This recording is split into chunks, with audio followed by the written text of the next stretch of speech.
일주일 동안 평안하셨는지요?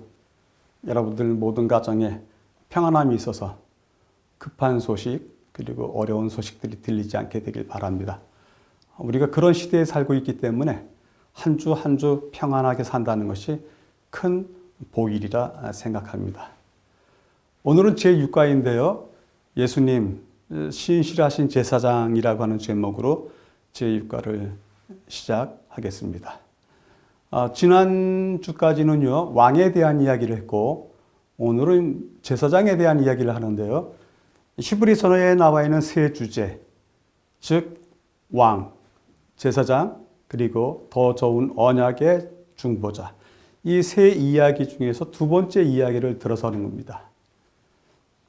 자, 그럼, 지난주에 왕 이야기 하다가 오늘 제사장 이야기로 넘어가는 이야기가 바뀌는데요. 그 이야기가 바뀔 때 어떤 동기도 있겠죠.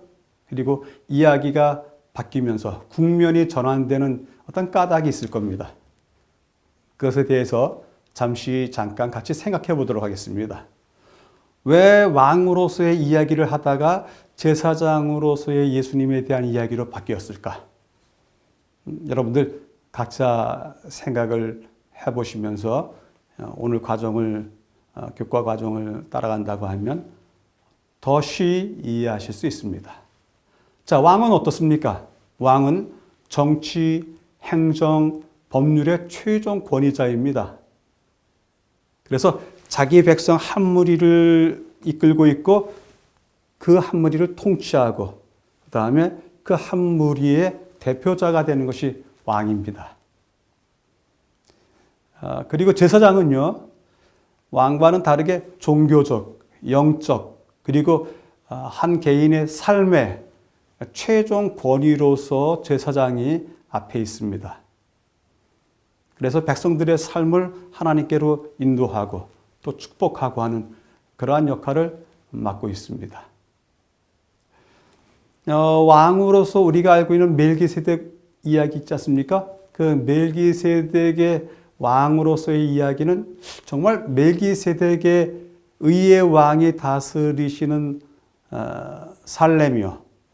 그 나라의 백성 되는 것 자체만으로도 큰 위안이 되고 평안을 얻게 되고 유익을 얻게 될 것 같습니다. 이미 왕 이름이 의의 왕 아니겠습니까? 그리고 나라 이름도 살렘. 그래서 살렘 왕. 살렘이 뭡니까? 샬롬에서 나왔죠? 그러니 그 나라의 백성들은 얼마나 평안하게 살지 그것에 대해서 짐작해 볼 수 있습니다. 그렇게 멜기세덱, 왕으로서의 멜기세덱 다스리는 나라에 산다는 것은 그런 혜택이 있습니다. 동시에 멜기세덱이 제사장이기도 하다고요. 네, 얼마나 훌륭한 제사장인지 백성들의 상태를 다 알기 때문에 그가 아브라함에게도 말이죠. 또 아브라함의 군사들에게 전쟁에서 돌아오는 사람들에게 먹을 것과 치료할 것들을 가지고 나온 것을 보게 됩니다. 자, 왕으로서의 예수님과 더불어 사는 것도 대단합니다. 이것은 소속이 바뀌고 그리고 그의 나라가 바뀌고 그의 지도자가 바뀌었다는 것입니다. 그래서 왕으로서의 예수님을 이해하는 것은 너무너무 중요합니다. 그리고 오늘 말이죠. 이제 이야기를 시작해야 되는 제사장으로서의 예수님에 대한 이야기도 매우 중요한데 그 까닭은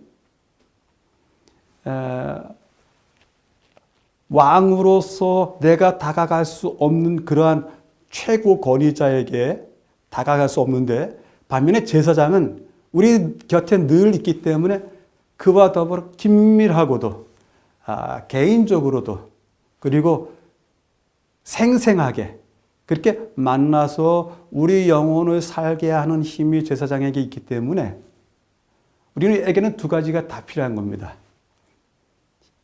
우리에게도 두 가지가 다 필요하지만 히브리 독자들에게도 두 가지가 다 필요한 것입니다. 그들이 사단의 지배에서 벗어나서 예수님의 나라의 백성이 됐습니다. 그것만으로도 천하를 얻은 것과 마찬가지입니다. 그럼에도 불구하고 그 왕께서 그냥 왕으로 계신 것보다는 제사장으로 있으면서 백성들 하나하나와 만나셔서 긴밀하게 협력하신다는 그런 모습이 없다고 하면, 그래서 그 나라의 왕이 제사장이 되고 제사장과 더불어 그렇게 개인적이고 친밀한 관계를 유지할 수 없다고 하면 내 공동체의 왕이 되신 예수님에 대해서 그렇게 실감나지 않았을 것입니다. 그러기에 왕 이야기 다음에 곧바로 제사장 이야기로 들어가는 겁니다. 왕과 제사장은 둘 다 엮여 있어야 됩니다. 왕으로서만 그분이 계신 것도, 제사장으로서만 그분이 계신 것도 아니요. 왕과 제사장으로 그분이 계셔야만이 백성들이 살아나고 그의 영적인 생활이 생생하게 느껴질 수 있는 것입니다. 그래서 오늘 제사장으로서의 예수님에 대한 이야기는 매우 중요합니다. 함께 이야기를 따라가 보도록 할까요? 오늘 예수 신실하신 제사장 안식일에 살펴봐야 될 내용인데요. 오늘의 주제는 히브리서 5장과 7장에 나와 있는 제사장이신 예수님에 대한 이야기입니다. 5장, 6장, 7장 이렇게 연결되는 도중에 6장은 또 쏙 빼앗고서 어떤 권고와 권면이 들어갑니다. 권면과 그다음에 백성들을 향한 위로가 들어갑니다. 그것도 이유가 있습니다. 다음 주에는 그것을 배울 텐데요. 어쨌든 5, 6, 7장으로 묶여지는 한 덩어리 안에는 제사장에 대한 이야기가 있고, 그래서 그 제사장에 대한 이야기를 살펴보기 전에 우리가 먼저 알아야 될 사건이 있는데요. 하나님과 인간 사이에 존재하는 관계의 문제가 어떻게 되어 있는지를 알아봐야 됩니다. 하나님과 인간 사이의 그 관계에 대한 이야기를 먼저 확인해 봐야 되는데요. 잘 아시잖아요. 죄가 하나님과 사람 사이에 간격을 내었고 인간의 본성은 타락되었다. 죄가 타락시킨 거죠. 이 때문에 우리는 세 가지 불가능의 문제에 쌓이게 되었습니다. 세 가지 불가능이라는 것이 무엇일까요? 첫 번째는 거룩하신 분과의 공존이 불가능해졌어요. 두 번째는 하나님의 율법에 순종하는 것도 불가능해졌습니다. 그리고 세 번째는 하나님의 사랑, 그분의 품성, 그분의 일들에 대한 깨달음이 불가능해졌습니다. 사이가 간격이 엄청나게 크겠죠. 바로 이 벌어져 있는 엄청난 이 간격, 그 간격을 메우는 것이 제사장의 가장 중요한 임무입니다. 그래서 이 간격을 메워야 되기 때문에 예수님이 제사장이 되셨다. 그것은 매우 필요할 뿐더러 중요한 문제입니다. 그래서 오늘 제6과에서 예수님을 제사장으로 소개하면서 이런 이야기를 끌고 나갑니다. 첫 번째, 오늘 예수님은 실제로 제사장이시다. 오늘이라는 말이 중요하다는 것은 지난 과에서 배웠죠? 오늘. 두 번째, 제사장에 주는 소망이 있다. 제사장 없으면 맛볼 수 없는 그 제사장만이 주는 소망이 있다. 그것에 대해서 확신을 가져라. 세 번째, 제사장과 맺을 관계, 그 관계가 무엇인지 배우고 적용시키자. 이것이 바로 오늘 제6과에 진행되는 이야기 속에 다 품어져 있습니다. 자, 그래서요, 오늘 이야기가 상당히 재미납니다. 꼭 알아야 되는 것들입니다. 그래서 제6과 히브리서 5장, 7장에 대해 나와 있는 본문을 엮어서 오늘 교과가 준비되어 있는데요.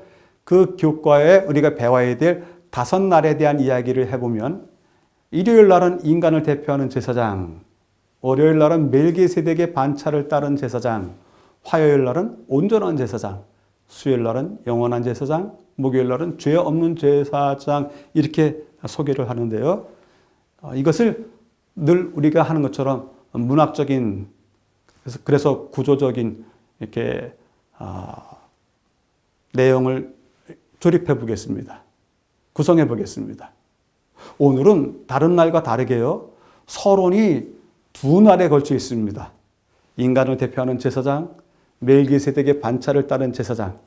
이 이야기는 서로 엮여 있는 것입니다. 첫 번째 얘기가 없으면 두 번째 얘기도 그렇게 크게 잘 이해가 되지 않습니다. 첫 번째 이야기만 있으면 두 번째 이야기가 없다면, 첫 번째 이야기만 있고 두 번째 이야기가 없다면 예수님에 대한 이야기를 적절히 할 수가 없습니다. 그래서 서론에서 두 제사장에 대해서 다루는데요. 레위 계통의 제사장과 멜기세덱 반차의 제사장에 대한 이야기를 하고요. 여러분들에게 멜기세덱의 반차를 이야기하는 까닭이 무엇인지를 그 다음 화요일, 수요일, 목요일 쭉 설명을 합니다. 그래서 오늘은 아주 중요한 정보를 제공하기 때문에 화요일, 수요일, 목요일 하나로 묶고서 그 중요한 멜기세덱의 반차의 제사장으로서 예수님이 어떤 분이신지에 대한 설명을 하고서 결론 없이 그러한 정보들을 제공하고서 이야기가 끝납니다. 그래서 다른 날과 다르게 서론과 결론 이렇게 나눠지고서 가운데 이야기가 있다? 아니고요. 오늘은 서론이 2개 있고 본론이 3개 있다. 그렇게 우리가 구조를 알고서, 문학적인 구조를 알고서 공부를 하면 쉬워질 듯합니다. 자, 일요일 날 이야기 들어가 볼까요? 인간을 대표하는 제사장, 이런 얘기를 제목을 달았는데요. 우리가 많이 들었던 이야기입니다. 구약시대 때 제사장은 정말 중요한 인물이죠. 왕과 제사장과 선지자. 이 세, 어떻게 보면 권력이라고 할까요? 이 세 권력이 서로 견제하고 협조하고 하면서 나라를 이끌고 가는 모습을 봅니다. 우리 히브리서 과정책의 히브리서 자체에는 선지자에 대한 이야기는 없고요. 왕과 제사장, 그리고 더 나은, 더 좋은 언약, 그것의 중보자. 이렇게 이야기가 나오는데요. 자, 인간을 대표하는 제사장, 그 제사장의 기본적인 자격은 무엇일까요? 이것은 하나님께서 임명하셔야 된다는 것입니다. 그리고 그 자격을 그렇게 얻은 제사장들이 해야 될 가장 중요한 일은 무엇일까요? 사역은 무엇일까요? 물론 하나님과 인간 사이에 중재하는 것입니다. 중재가 제일 중요한 그들이 해야 될 일입니다. 그렇기 때문에 하나님과 인간 사이의 중재자로 서 있는 제사장의 입장에서는 이 사람을 잘 아는 일이 매우 매우 중요합니다. 사람을 정말 잘 알아야 됩니다. 그래야지 사람의 처지와 입장에 대해서 사람을 격려하고 위로하고 용서를 구하게 하고 또 그에게 새로운 길을 제시할 수가 있는 것입니다. 그런 입장에서 예수님은 제사장 자격이 아주 충만하신 분이세요. 하나님께서 직접 임명하셨을 뿐 아니라 고난과 순종을 통해서 인간을 매우 매우 잘 배우셨습니다. 인간이 무엇인지 매우 매우 잘 배우셨습니다. 레위 계열의 이 제사장들은 고난과 순종을 통해서 인간을 배웠다? 그런 얘기를 좀 하기 어렵지 않습니까? 네. 근데 예수님은 고난과 순종을 통해서 인간을 아주 잘 이해하시는 분이 되셨습니다. 그래서 아주 본질적으로 레위 제사장과 제사장이신 예수님과는 상당한 차이가 있는데요. 사람 제사장은, 레위 제사장은 택한 자입니다. 그러나 예수님은 스스로가 자신을 그 제사장직에다가 이렇게 던지셨습니다. 자기의 삶을 던지셨습니다. 사람 가운데 제사장, 레위 제사장은 아침에 제사를 드릴 때 제사장들을 위한 제물을 드리고서 아침을 시작합니다. 그런데 주님은 죄가 없으시기 때문에 자신을 위한 제물가 없습니다. 레위 제사장들은요, 그 제사장이 인간이라고 하는 입장 때문에 하나님께 기도하더라도 어느 때는 그 기도에 있는 본질적인 속성이 욕심에 차 있든지 아니면 그릇된 판단에 차 있으면 하나님께서 들어주시지 않습니다. 그러나 주님께서는 자기를 죽음에서 능히 구하실 있게 기도하셨을 뿐더러 하나님께서 그것을 들어주셨습니다. 또 주님께서는 고난으로 순종을 배우셨습니다. 이 고난으로 순종을 배우는 데 있어서 가장 큰 그 경험이 십자가의 경험입니다. 예수님이 이 땅에서 오셔서 사신 까닭은 우리에게 사시면서 무엇인가 보여주시고자 하셨을 때의 그것은 더 도덕적인 것, 더 윤리적인 것, 더 자비로운 당신의 모습을 보여주기 위해서가 아닙니다. 그분의 공생의 모두는 인간을 향해 있었고 그들의 아픔과 그들의 허물과 그들의 삶의 근본적인 이유들, 그 근본적인 원인들, 그리고 작정하고 결심하는 그 본 마음들, 그것들을 보시면서 인간과 가까이 거하시기 위해서 그분께서 오셨던 것입니다. 한 가지 생각해 볼 문제를 좀 던져보려고 합니다. 레위 계통의 제사장들이 갖는 어떠한 단점이 무엇이 있을까요? 레위 계통의 제사장들이 이렇게 쭉 내려왔던 그 역사에서 보여줬던 그들의 허물, 단점, 그들이 갖고 있었던 어떤 약점은 무엇이 있을까요? 잠깐이지만 여러분들 스스로가 설명해 보시고 답을 찾아보시게 되길 바랍니다. 영상이 쭉 지나가더라도 스톱 시켜놓고서 잠깐이라도 생각하시는 시간 가지면 훨씬 유익할 싶습니다. 자, 이제 월요일 날로 넘어가 보겠습니다. 월요일 날 멜기세덱의 반차를 따라서 이렇게 써놨습니다. 이제까지는 레위 지파, 레위 족속의 그 계통을 따라서 제사장들이 일을 했습니다. 특별히 레위 지파 중에서 그 아래에 있는 후손들 중에서 아론의 후손들이 제사장을 뭐랄까요? 세습했다고 할까요? 그렇게 했습니다. 그렇게 해서 구약시대 내내 제사장 계열이 연결되어 왔던 것입니다. 그런데 뜻하지 않게 멜기세덱의 반차를 따라서 제사장 대신 예수님이 등장하신 겁니다. 그러면 설명해야 될 부분이 먼저 있어야 되겠네요. 멜기세덱은 무엇인가? 네, 멜기세덱은 히브리서와 창세기에 의하면 멜키세덱, 제덱, 이 멜키 왕, 제덱 의. 그래서 이름 자체가 의의 왕입니다. 또 왕은 의롭다 이렇게 설명할 수 있습니다. 그 왕이 살렘이라고 하는 지역의 왕이었어요. 이 두 지역으로서의 살렘 왕, 그리고 왕의 속성으로서의 멜기세덱 의의 왕, 이것은 그 왕이 보여주는 그의 아주 높은 도덕성과 윤리성과 종교성과 그 품격을 이야기하고요. 그 나라가 살렘 나라였다 이렇게 이야기하는 그 살렘 나라라고 하는 것은 제3자의 입장에서, 다른 백성들의 입장에서, 다른 어떤 이방인들의 입장에서 그 나라는 정말 가고 싶은 나라가 될 만큼, 그 나라의 백성들이 되고 싶을 만큼의 매력이 있는 이름인 것 분명합니다. 또 실제로 그 나라의 백성들은 평안스러웠습니다. 그런데 그렇게 나라를 이끌던 멜기세덱이 왕뿐이 아니라 제사장도 된다고요? 네, 제사장이었습니다. 11조를 받고 축복 기도를 해주고, 왕이면서 제사장인 그 멜기세덱, 그 멜기세덱과 같은 제사장이시다. 예수님이 그러시다.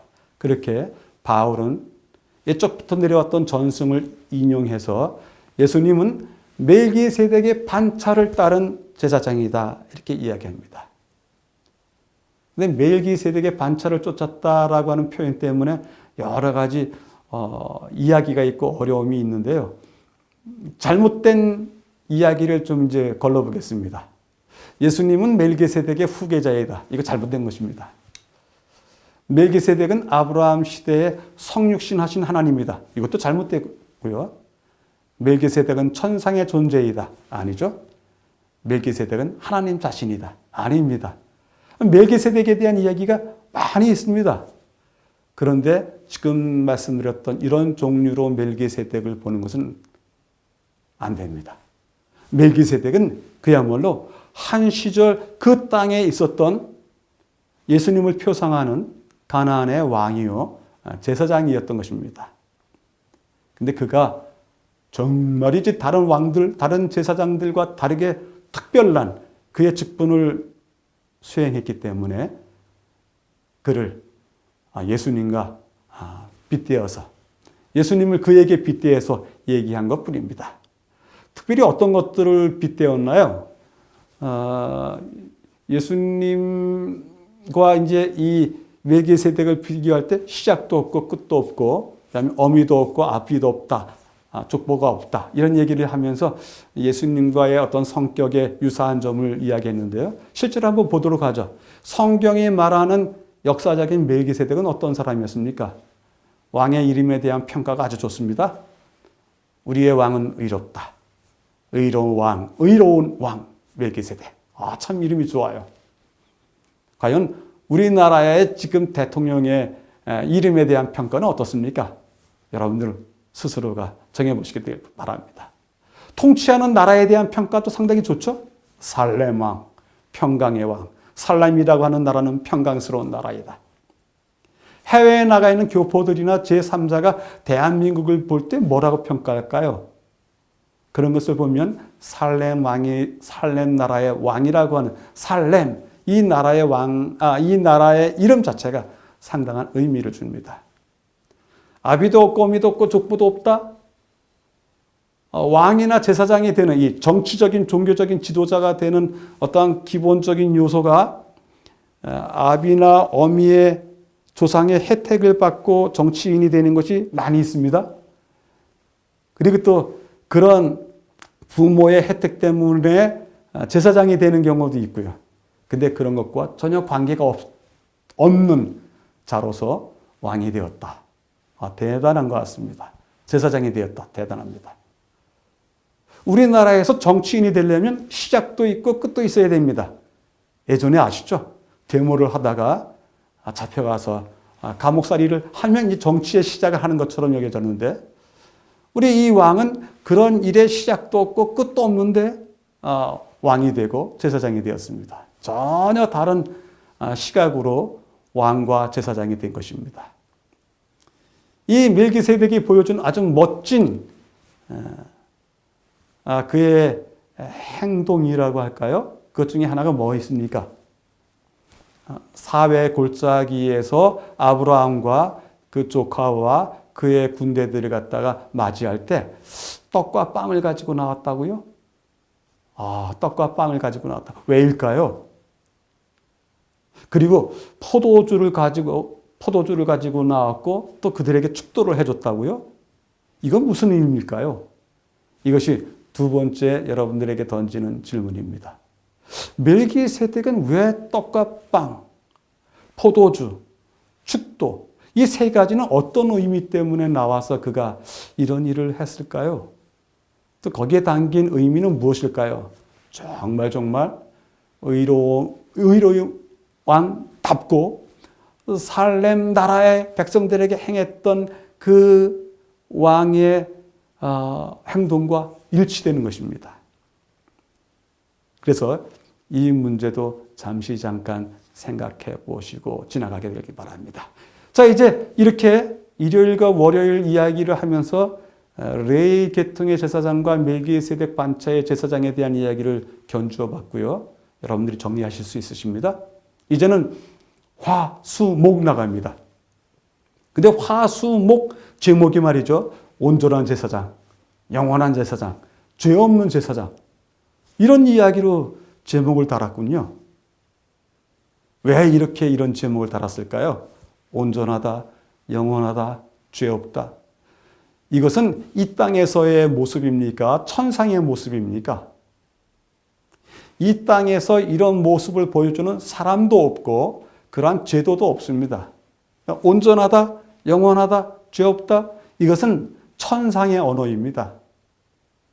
결국 화요일 날, 수요일 날, 목요일 날로 넘어가면서 온전한 제사장, 영원한 제사장, 죄 없는 제사장에 대한 이야기를 할 때는 하는 이유가 있군요. 이럴 것 같아요. 첫 번째, 이 땅에서 보여줬던 제사장 제도가 허물어졌습니다. 원래 하나님께서 원하셨던 바가 되지 않았습니다. 그래서 그것을 수보해야 됐습니다. 이 땅에서 하나님께서 원하셨던 제사장 제도도 완전한 것이었습니다. 그러나 제사장들이 정체성을 잊어버렸어요. 그렇게 이제 역사가 계속한 것입니다. 하나님께서 이 땅의 제사장 제도를 통해서 구속의 완전한 계획을 보여주시려고 했지만 제사장들과 제사장 직분 때문에 그 구속을 보여줄 수 없었습니다. 그래서 인간으로서는 불가능하지 않겠는가. 하나님께서 가능하도록 계획을 세웠지만 그 원래의 계획은 이런 것이었었는데 하는 입장에서 온전하고 영원하고 죄 없는 제사장의 모습을 다시 제안하게 된 것입니다. 그래서 그런지 말이죠. 히브리서에는 그림자 같다라고 한 표현을 3번 씁니다. 그림자.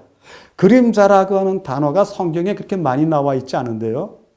시편에 4번 나오고 히브리서에는 3번 쓰고 있습니다. 시편에 4번은 그림자같이 지나가나니 인생은 그림자같이 지나가나니 그림자 같고 이런 식으로 비유하는 데 쓰고요. 히브리서에는 그런 정도로 쓰이는 것이 아니라 우리가 이 땅에서 겪는 많은 것들은 하늘의 것의 그림자에 불과하다. 이렇게 쓰고 있습니다.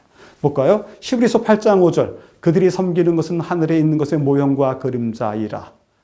히브리서 9장 24절. 그리스도께서는 참 것의 그림자인 손으로 만든 성소에 들어가지 아니하시니. 세 번째, 히브리서 10장 1절. 율법은 장차 올 좋은 일의 그림자일 뿐이요 참 형상이 아니므로.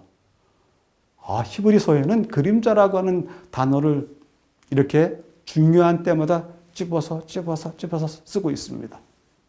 그 까닭은 원래 하나님께서 원하셨던 것은 온전하고 영원하고 죄 없는 것이었었는데 이 땅에서 그 제사장 직분과 제사장들이 그것을 보여주지 못했다 하는 것을 암시하고 있습니다.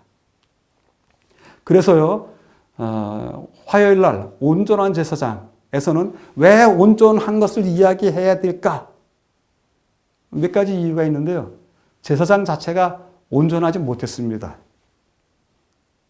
동물이 희생 제물로 쓰여졌는데 그 동물로도 죄인의 양심을 정결하게 하지 못했습니다. 제사장과 제사의 제도는 일시적이고 상징적인 것 뿐이었어요. 그 모든 것들이 세상 죄를 지고 가는 하나님의 어린 양으로 인도할 뿐이었습니다. 그렇기 때문에 온전한 제사장과 제사 직분이다 이야기할 수가 없었던 것입니다. 그래서 이제 온전한 제사장 되신 예수님이 원래 제사장은 이러해야 온전하다 보여주시는 겁니다. 예수님께서는 유다 지파의 자손이시기 때문에 율법상 제사장이 될 수 없었습니다. 그런데 이제 제사 직분이 완전한 것으로 보여줘야 된다, 바뀌어야 된다라고 하는 그러한 요구 때문에 하나님께서 제사장이 되는 그 반차를 바꾸셨습니다. 그래서 히브리서 7장 12절에 제사 직분이 바뀌어졌은즉 율법도 반드시 바뀌어지리니 이렇게 해서 결국 하나님께서 제사장직의 율법을 변경시킨 다음에 온전한 제사장이신 예수님을 임명하셨습니다. 세 번째 질문을 잠깐 드려보려고 합니다. 제사장으로서 온전치 못한 일로 벌을 받은 예가 성경에 많이 있습니까? 한번 찾아보십시오. 이래서 온전치 못한 제사장이었고 제사장 제도였구나. 제사 제도였구나. 이렇게 느낄 수 있는 사건들이 몇 건이 있습니다. 찾아보시고요. 그다음에 수요일 날은 영원한 제사장 이렇게 이야기합니다. 왜 갑자기 영원한 것을 이야기하시죠? 그것은 제사장이 드린 이 중재의 그 결과가 영원히 바뀌지 말아야 됩니다. 그래서 그 제사장의 봉사가 완전한 봉사였다는 것을 보여줘야 됩니다. 이 땅의 제사장들은 어땠을까요? 그 제사장이 어느 날은 자기의 컨디션에 따라서 일단은 예전적으로 어떤 동작만 거치면 그가 제물을 바치고 제사 행위를 끝내는 거 아니겠습니까? 그런데 보다 더 중요한 것은 그 마음에 있는 것입니다. 영원히 갈리지 않을 결과로서의 제사장 직분, 그의 봉사, 이 조건에 적합한 이는 그 어디에도 없습니다. 그것이 단지 용서에 관한 이야기가 아니라 그 용서 이상 사람의 마음을 새롭게 하는 일까지 관련되어 있어서 영원한 결과로 이끄는 그러한 봉사는 예수님 밖에는 없는 것입니다. 완전하고 영원하고 최종적으로 인간을 구원하는 제사장의 역할, 인간의 본성의 가장 깊은 곳까지 영향을 미쳐서 구원하는 그 구원의 힘, 그 구원의 힘은 하나님과 하나이시고 인간과 하나이신 예수께서 인간을 대표해서 하나님 앞에 섰을 때, 또 하나님은 변함없이 그분을 호의로 대하시면서 그분의 기도를 들어주실 때만이 가능한 이야기입니다. 그래서 우리가 영원한 것을 그래서 이야기하는 것입니다. 이 영원한 제사장이 되기 위해서 예수님께서 하나님께 영원한 제사장이 되겠다고 맹세하셨다고요. 히브리서 7장 21절에 주께서 맹세하시고 뉘치지 아니하시리니 내가 영원히 제사장이라. 제사장 되겠다고 맹세를 하셨군요. 맹세를 하셨습니다. 연약한 인간 그들 앞에 서시겠다고 이야기하시고 그들의 이야기를 다 들어주겠다고 이야기하시고 그들을 위해서 하나님 앞에 무릎을 꿇겠다고 맹세하신 후에 주님께서 제사장이 되신 거거든요. 그래서 그 맹세가 새 언약의 보증인이 될 수 있는 또한 자격도 되었습니다. 그래서 영원한 제사장이 되신 것은 거저된 거나 아무런 조건 없이 되신 것이 아니라 우리 주님이 주님의 철저한 고난과 헌신으로 말미암아서 얻은 결과였습니다. 목요일 날 이야기는 또 왜 그렇게 썼을까라고 하는 질문을 하게 되죠. 죄 없는 제사장. 왜 죄가 없어야만 될까? 왜 죄가 없어야만 될까? 왜 죄가 없는 제사장을 이야기할까? 왜일까요? 죄를 멸할 수 있는 사람은 사함을 받은 자가 아니라 죄와 상관없는 자이어야만이 죄를 멸할 수 있습니다.